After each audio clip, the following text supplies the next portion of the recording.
তো আপনারা দেখতে পারতেছেন বন্যায় ক্ষতিগ্রস্ত মানুষদের সহায়তার জন্য সকলকে এগিয়ে আসতে বলা হয়েছে, আর এটা মানে ডোনেট করা হচ্ছে।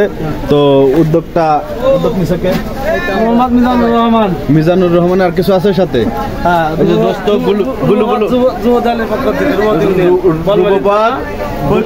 দলের পক্ষ থেকে বলমারী থানা ছাত্রদল যুবদলের দিক থেকে এটা সুন্দর উদ্যোগ। আমাদের এখানে আগে পরে কিন্তু দেখা যায় না, আপনারা এই যে দেখতে পারতেছেন সব ভাই বিরাদার, ঠিক আছে। তো বেশ কিছু টাকা এখানে উঠানো হয়েছে হাটের দিন আজকে। তো এইটা আর কি সবাই চলে যাবে কবরে, কেউ থাকবে না। কিন্তু এই যে কাজগুলো, এই কাজগুলো কিন্তু একটা নিদর্শন, এই কাজগুলো একটা ভালো কাজ যেটা পরকালের জন্য। আর আপনারা জানেন ফেনী, লক্ষ্মীপুর, নোয়াখালী, চট্টগ্রাম, বিভিন্ন জায়গায় মানে বন্যায় কি যে হয়ে গেছে, মানুষ ধ্বংসাত্ম লীলা দেখছে আর কি। 8 ঘন্টার ভিতরে পুরো প্লাবিত হয়ে গেছে। যাই হোক আর কি এই কাজটা করা হয়েছে।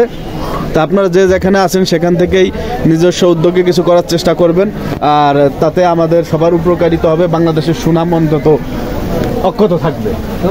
ধন্যবাদ।